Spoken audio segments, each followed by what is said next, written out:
So another one of Voltaire's short stories from this collection. This one's called Zadig, and it's about the story of a man named Zadig, and he's kind of like a Mary Sue in that he's good at everything. He's great. He's a genius. He's a philosopher. He's full of wisdom. He's very just. He has the best in mind for everyone, and he does everything right and everything that should be done. He has, I shouldn't say he has no regrets, but he's this sort of person that he's just perfect in every way. And throughout this story, we see him achieve great heights because of that, and then immediately lose it all and go to very low lows. And that's I thought this was going to be sort of on the same line as Candide, where sort of terrible things are always going to happen and life's going to always be miserable. But this one seems, I'm not sure when this was if this was written before or after Candide, but this one seems more along the lines of Leibniz's pre-established harmony, where although this one deals a bit more with, maybe not more with destiny, but destiny plays a big role in this, where things are happen because they are meant to happen, which I guess is also what Candide's partially about, where things happen for the best. But in this one, I expected it to continue along this line of great highs followed by lows, and no matter what he does, and no matter how great he is, and all the best, making the best choices, things always go horribly. In the end, it's actually a positive outcome, and it does all work out for the best in the end. So this might be a long one to work our way through it, because it's a short story, but each chapter is sort of its own adventure, and a lot happens. So it starts with this guy Zadig. It's set in like ancient Babylonia, so I don't know what's second millennium, or probably not that far back, first millennium BC. So this Zoroastrian philosopher Zadig in ancient Babylon. So he's in love with this girl named Samira, and he fights for her honor, but he gets injured, and they think he's going to lose his eye, and Samir's like, oh, I love Zadig and he's so great, but if he loses an eye, I can't be with a guy with only one eye. So she leaves him and goes off with sort of his rival. And so that's sort of the first, which Voltaire does this a lot about, I mean, maybe it's 18th century views of women, but sort of the fickleness and shallowness of women seems to be a reoccurring theme in Voltaire's writing. Of course, that's not me saying it, that's me seeing that in Voltaire. But he always does it in like a silly, witty way, like, oh, those silly women always. But anyways, that's probably a fault of Voltaire and of his time, certainly. So then Zadig, he sort of settles and marries this girl named Azora, who's much lower class. I think she's a peasant, and not as beautiful as Samir, but he's like, well, I'll be happy with her. But then she's constantly complaining about this woman. So again, Voltaire's wit comes into this. This woman who's a widow, her husband just died, and she throws herself at her husband's grave, which is by a river, and she says that she'll stay there weeping for him as long as the river flows past his grave. But at the same time, she's hired a bunch of guys to divert the river so that she doesn't have to stay there that long. And so Azora, Zadig's wife, is complaining about this woman, like, she's ridiculous. What is she doing? And Zadig's so fed up with her complaining that he conducts this elaborate scheme to fake his own death, get his buddy to tell his wife, to tell Azora, oh, I'm really sick, and the only thing that can cure me is the nose from a recently deceased man. And Azora's like, what, really? Well, okay. So she goes to the tomb of Zadig, opens it up, and is going to cut off his nose. And then Zadig's like, I'm not actually dead. This was all just like, you're complaining about this woman who is diverting the river because of her dead husband, and you're willing to cut my nose off within like 3 days of my death? Like, stop complaining. Which is just silly. And then he sort of, Zadig, I don't know if he divorces her, he just leaves her at this point. She doesn't come into the story anymore. So then he's like wandering around, and he gets asked, these people come and ask him if he's seen the queen's dog. The queen's dog's gone missing. and also the king's horse and something else. He gets asked all these if he knows where these things are, and he says no, he hasn't seen them, but he does it in a way that makes him seem very suspicious. So they go and ask like, hey, have you seen the queen's dog? And he's like, oh, is it like a really tiny dog that's got a limp on its left paw, but it also has really floppy ears? And like, yeah, so you've seen it? He's like, no, I haven't seen it. They're like, what are you talking about? So the same thing with the horse, and he's like, oh, is it this high of a horse, and it runs this fast, and it has like silver bridle, and explains all this detail about the horse. He's like, no, I haven't seen it. So they arrest him for this, and they're like, oh, he's definitely seen it. He's like the one who stole them or whatever. And then he comes to defend himself at the trial, and he explains that no, I knew all this just from the marks. Like when they asked about a dog, it reminded me of these marks I saw on the ground, and it was like 3 paws with like one sort of dragging, and then there was these lines beside it, so it must have really floppy ears that were dragging alongside it. So basically he deduced all this stuff from very little information just because he's a super genius and apparently would be a great detective. And so he is actually innocent of the theft of the dog and the horse and whatever. There was a third thing, I can't remember. So the king sees this and is really impressed with the Zadig guy, and they start talking, and eventually Zadig rises through the ranks of society and becomes the prime minister of the whole nation. There's a bit with he's got this like very envious man as his neighbor and tries to go against Zadig, but eventually Zadig becomes prime minister of the land just through his own virtue. And everyone loves him, thinks he's great, and the queen also loves him, but in a way she probably shouldn't. But Zadig also feels like the same way towards her, but he is very respectful, and he realizes she's the queen, she's married to the king, he works for the king, he's not going to reciprocate in any way. But the king starts to get suspicious, mostly because of the color of the queen and Zadig sort of accidentally color coordinate or something, and the king's reading way too much into this.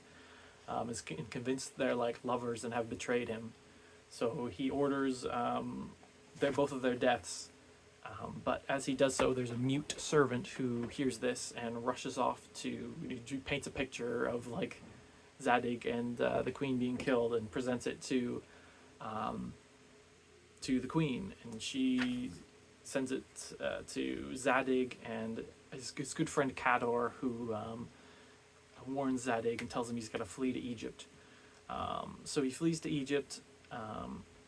Cador tells... we'll get to later what happened. But anyway, so he flees to Egypt. And he's sort of lamenting, like, I got arrested for like explaining about this dog that I saw, and now I'm being threatened to be killed just because of the color of the clothes I wear. Like, what is going on? And then he flees to Egypt. He sees this woman getting sort of chased by or beaten up by this man, so he confronts the man, and the man attacks him. He kills the man in self-defense, and then the woman's like, why did you kill him? He was my husband. How dare you? And it reminded me of in Candide when Candide shoots the monkeys that are attacking these women, and the women are all upset about that. Like, did this happen to Voltaire? Did he like save someone who didn't want to be saved, and now he's going to write about it in all his stories? I don't know. But anyway, so the woman's like, why did you do this? And then a whole bunch of Babylonians show up, and Zadig's like, oh no, they're here for me. But they grab up this girl, or this woman, and cart her back to Babylonia. He's like, what is going on? So he goes into town, and he explains all what happened to them, and how he killed this man in self-defense. And the people are like, okay, well, you did it in self-defense. However, the law says that even if you commit manslaughter in self-defense, you still have to become a slave. So Zadig is sold into slavery to a man named Setok, not to be confused with any wolf girls.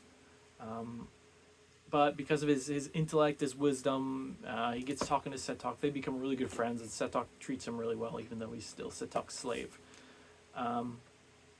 So like he solves an issue. Setok says that he lent money to this guy, and now this guy just keeps denying it. So Zadig's like, well, where did you lend money to him? He's like, well, it was on this really big rock over on this hill. So he goes to court, and Zadig says, I have a witness, it was the rock. I'm going to have the rock brought here by a bunch of men. Just hold tight, we're going to bring the rock here. And at the end of the day, the judge is like, well, after seeing a whole bunch of other cases, it's like, well, Zadig, where's this rock you keep talking about? And that's when the guy who did lend the money and is saying he didn't say, I knew the rock would never get here. It weighs this much it weighs this much, and it's this far away. You'll never get it here in time. And that's the guy sort of who's giving himself away that, yes, this rock is real, and yes, he did lend money at this rock. So that's less Zadig being clever and more the guy he's trying to fool being foolish. Anyways, he does this for Setok and gets him his money back.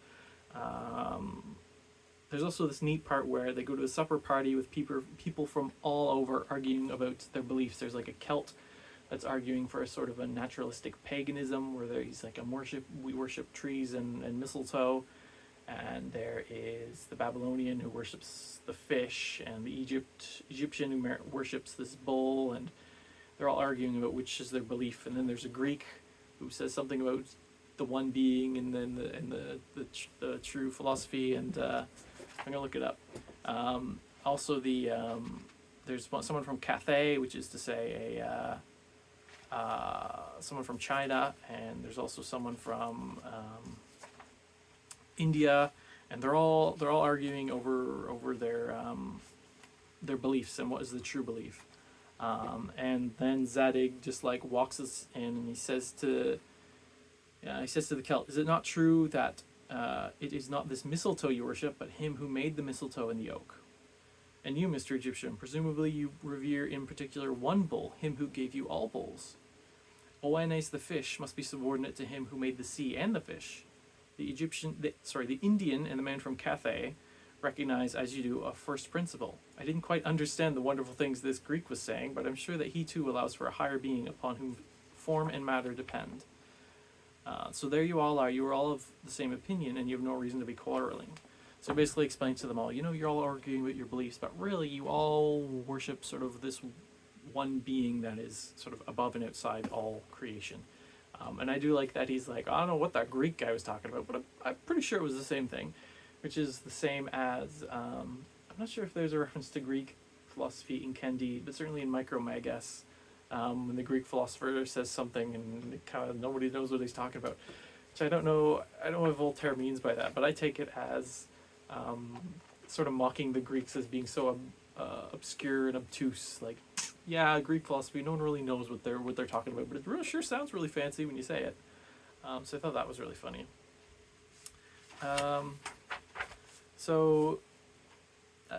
There's also, he also sees this place where widows immolate themselves, which I think wasn't a Hindu tradition. They immolate themselves upon their husband's death. And Zadig's like, well, this isn't right. And he talks to one of the women whose husband just died and is going to do this. And she's like, kind of falls for him and agrees to not kill herself, because she's like, whoa, there's actually other nice guys out there. Why would I kill myself over this dead husband? And so Zadig makes it so that all women, before they immolate themselves, have to speak with a young man for 15 minutes or whatever it is, and that will convince them. So because of this, the priestly class, the Brahmins, they get really upset at him, because it turns out that whenever the women immolated themselves, their jewels would go to these priests, so the priests were making bank off of it. So they agree that they're going to sentence Zadig to death because of this. However, the woman that he convinced not to kill herself, she goes to each of the high priests in turn and sort of seduces him and tells him, hey, meet me at this place and at this time. She tells this to all the priests. So all these priests go to the same place thinking they're going to meet this woman. But the woman has all the judges from the land there and sort of reveals that, yeah, the priests are just doing this for vain purposes or whatnot. And so they allow Zadig to go free. And this woman marries Setok, and Setok, allows Zadig his freedom. He's no longer a slave, so he's sends him off. So Zadig, he's going back to Babylon because he does love the queen Astarte, and he wonders what became of her if after the king sentenced them both to death. There's also an appendix which would fit in here, which is weird because it's like sort of an extra chapter at the end, or an extra couple chapters. But in my version, it's set as an appendix, so I guess it's not integral to the story. but it's basically where Zadig goes on behalf of Setok to this island nation where he helps the island of Serendib, where he helps the king find an honest treasurer and a loyal wife. So the king wants a treasurer that's not going to steal from him. So Zadig says, we have to invite him to a dance, and whoever can dance the best, that's the best treasurer. And he's like, what are you talking about? And Zadig's like, don't worry, I'll set it all up. So they invite all these people who want to become the king's treasurer to this place. And to get to the place for the ball, they have to pass through this narrow, poorly lit hallway full of gold and wealth. So they all pass through this, and they get to the ballroom, and then he's like, okay, dance. And a lot of them are sort of like shuffling, they're having trouble dancing, and there's only one that's gonna like keep his head up and is like bopping around and dancing well. And it turns out that all the other ones, as they pass through this dark corridor filled with treasure, were filling their pockets with all kinds of gold. And that's why they couldn't dance, because they're like weighted down. But this one guy who didn't, he's the honest man, so hired him as a treasurer. And he did a similar thing with helping this guy find a wife. So this guy had like I don't know if it's like a harem of like hundreds of women, but he got 3 hunchbacks with he gave them a ton of money and had them go and use their money to try and sleep with all these women. And then he had 3 really beautiful I think it was 3 really beautiful people go and try to flirt with all the women. And then he had 3 other people, basically 3 sort of types, to see if the women wanted beauty, power, or money, and had them all to try and seduce all these women. And they succeeded in seducing all the women except for this one girl who wouldn't have any of it. She said, no, I'm the king's, I'm only for the king. And so that way the king found his true love. That was all an appendix. Well, Zadig was a slave to Setok. So anyways, he's been freed. He's going back to Babylon. At least that's his plan. But he gets captured by Arabs on the way. By this guy who was a sort of a brigand, and but didn't become reputable, but because of his wealth and power, sort of became a leader in this place. Anyways, that doesn't matter. So he finds out from this guy that King Muabdar, so the king of Babylon, has died. He doesn't know what happens to the queen. He's like, she might have been a slave that I sold. Like, when you're a slave, it doesn't matter if you're a queen. It only matters about your looks, sort of thing. He's like, yeah, Babylon's is a ruin now. It's just a den of cutthroats. Like, don't even worry about it. It's a mess.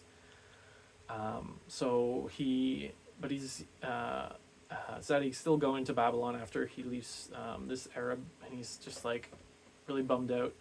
He meets a fisherman there who had lost everything. He lost his house, he lost his wife to this man, and he's going to kill himself. But Zadig gives him some money that he got from the Arab and convinces him to live. And then he keeps going. He finds all these women they're all hunting around trying to find a basilisk, because their master is this really gluttonous guy, and he's like really not healthy. And his doctor told him that if he eats a basilisk roasted in rose water, it will cure him. So he set out the task, whoever finds this basilisk, I will marry and can be my wife. So all these women are looking for this basilisk.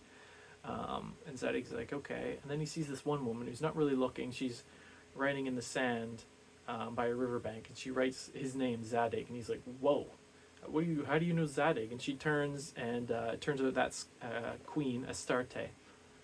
So they're reunited. Turns out she was sold into slavery by the Arab to this guy. I think his name's Orkan. This gluttonous guy, and she's.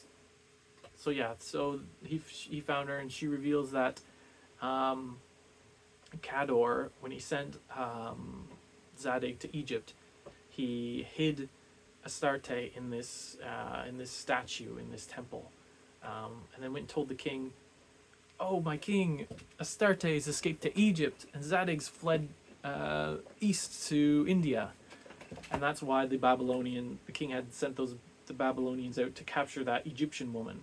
Because they found this Egyptian woman and were like, well, she kind of looks like the queen. Is she the queen? Well, I guess so. So they carted her back to Babylonia. And then the king gets this woman. He's like, what are you talking about? This isn't my queen, but she's really beautiful. So after a while, he's like, oh, okay, I'll make her my new queen. Don't worry about the old queen. So the old queen is meanwhile hiding in this statue. And the king goes to offer sacrifices, and the queen shouts through the voice of the statue saying, like, what are you doing? Like, leaving your kingdom for this hussy sort of thing. And it sort of sends him mad, like the statue's talking to him. So he goes crazy. Um, his wife, this Egyptian, is sort of ruling his kingdom and ruining it, and being frivolous with it. And anyways, it gets invaded by foreigners and destroyed, and the king gets killed. And they find the real queen, Astarte, and sell her off into slavery. So that's how she got to be where she is. So then Zadig, he goes to her owner, this gluttonous guy who's really sick, and he's like, okay, yeah, you need basilisk? Yeah, well, actually what you need is basilisk. You need the vapors from it. So what you do is you put it in this balloon, and you punch this balloon, and you do this every day, and eventually you'll get better. So this guy does it, and it's basically like an exercise thing, like, punching I don't even know what you call it. But anyways, he basically tricks this guy into exercising, which cures him of his obesity or whatever he had. And so Zadig's price for this was, hey, free this slave of yours, Astarte. So he frees the queen. She goes back to Babylon and is welcomed with open arms and proclaimed the king. And they're thrilled that she's back. And then they set up a tournament, because they're like, we got to find a husband for you and a queen. And so this is where we realize this is not a historical novel, because this tournament is very much like a medieval European tournament with a joust. So they set up this tournament, and they're like, okay, to be completely fair, everyone's going to be anonymous who enters. We're going to have two sort of main contests. The first one's going to be jousting. We're going to have the knights jousting each other in full armor, so we can't see who's who, and whoever wins that, you can go to the second part of the contest, which is a riddle match to test your wisdom and your intellect. So that way we'll have the most valorous and the most wise king. So the queen gifts some white armor to Zadig, and he enters, but no one knows it's him. And of course he wins. So the white knight is seen as the winner of this contest. So he goes to sleep that night. And the green knight, the guy who came in second, sneaks into his room and steals his white armor. So Zadig wakes up, his armor's gone, he just has this green armor, he's despondent. So he's like, once again, I've tried everything, and I got almost to the top, and I fell right back down. So he sells the armor, and he leaves Babylon, and then he finds this hermit. So this hermit's like, hey, do you promise that no matter what happens, you'll stick with me for a few days? And Zadig's like, yeah, sure, whatever. I'll follow you around for a few days, no matter what. So first of all, the hermit and Zadig, they're guests of this guy who's really showing off his wealth. He's really ostentatious. He's just like got these golden cups and golden bowls and gold and everything, and he's just like showing it off. So the hermit steals some of this stuff from the guy, and Zadig's like, what are you doing? Why are you stealing from this guy? And he's like, to teach him a lesson. If he's going to be so ostentatious and showing off wealth, he's like, if I steal from him, then he'll realize maybe I shouldn't show off so much because people are stealing from me. So next they visit this guy who's really, he's a real miser, and he welcomes them as guests, but gives them only very little to eat, and just the bare minimum. And so the hermit thanks him, says, oh, thank you so much, here's some gold for your hospitality.